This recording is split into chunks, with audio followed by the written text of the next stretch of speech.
اللہ کو پانے کا راستہ کیا ہے؟ محمد الرسول اللہ صلی اللہ تعالی علیہ وسلم۔ لقد کان لکم فی رسول اللہ اسوۃ حسنہ لمن کان یرجو اللہ والیوم الآخر وذکر اللہ کثیرا۔ یہ عجب آیت ہے۔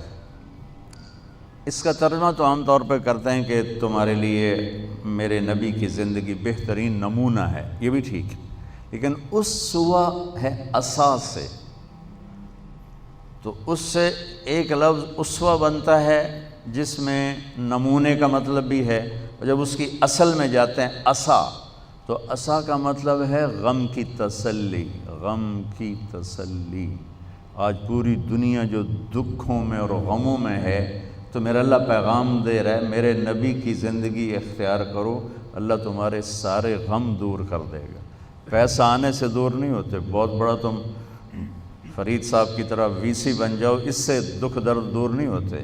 یہ اللہ کے رسول کے در پر جھکنے سے کیا خوبصورت ہے۔ لقد بات ہے ہی یہی اور ہے ہی نہیں، لقد کان لکم، اور اللہ تعالیٰ کہہ رہا ہے یہ صرف تمہارے لیے میں کہہ رہا ہوں، اسپیشل تمہیں کہہ رہا ہوں کہ میرے نبی کی زندگی اپناؤ، تمہارے غموں کی تسلی، لفظ اسوہ، تمہارے غموں کی تسلی، تمہارے دکھ درد دور ہوں گے، چونکہ جب تم میرے نبی کے طریقے پر آؤ گے میں تم سے پیار کروں گا، اور جب میں تم سے پیار کروں گا تو تمہارے راستے کھولوں گا۔ حسنۃ، حسنۃ، انسان خوبصورتی کو پسند کرتا ہے، حسن پرست ہے اور خوبصورتی کی طرف کھنچتا ہے۔ معصوم بچے کو بھی مسکرا کے دیکھو تو وہ بھی مسکراتا ہے، آنکھیں دکھاؤ تو وہ روتا ہے۔ انسان کے اندر حسن پرستی ہے، تو باقی ہر حسن زائل ہو جاتا ہے، میرے نبی کے زندگی والا حسن ہمیشہ بڑھتا رہتا ہے۔ تو اسوۃ حسنۃ، تمہارے لیے میرے نبی کی زندگی سب سے خوبصورت نمونہ ہے۔ اس لیے اللہ نے اپنے حبیب کو بنایا بھی خوبصورت۔ حضرت عائشہ فرماتی تھیں کہ یوسف علیہ السلام کو دیکھ کر عورتوں نے ہاتھ کاٹ لیے، اگر میرے محبوب کو دیکھتی تو دل پہ چھریاں چلا کے بیٹھ جاتی۔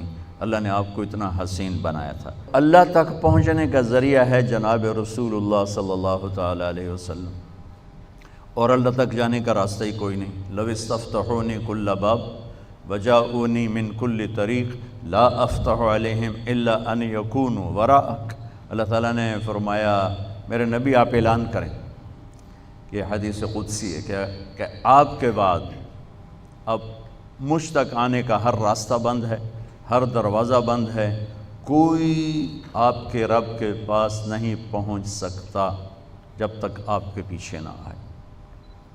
اور اللہ کو راضی کرنے پر ہی ہماری زندگی کی تکمیل اور کامیابی ہے۔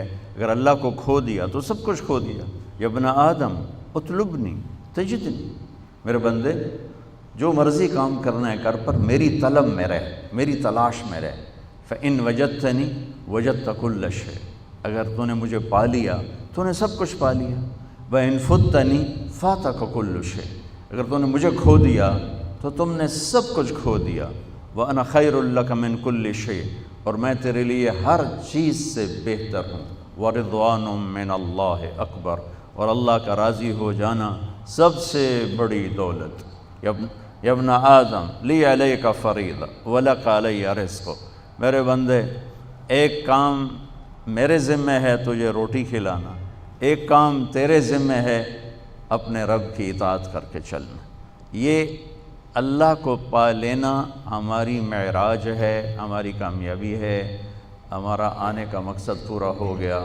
اللہ کو کھو کر گم کر کے کسی نے کچھ نہیں پایا، وہ ساری دنیا کا مالک بن جائے، بادشاہ بن جائے۔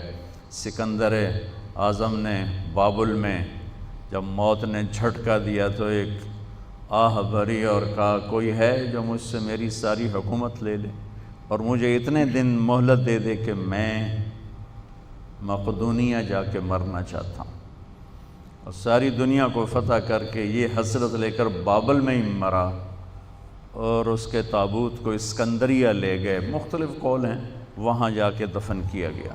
تو میرے عزیزو، اپنی منزل اپنے اس طریق زندگی میں اللہ کو اپنی منزل بناؤ، اللہ کہ یا اللہ تو مل جائے، تو مل جائے۔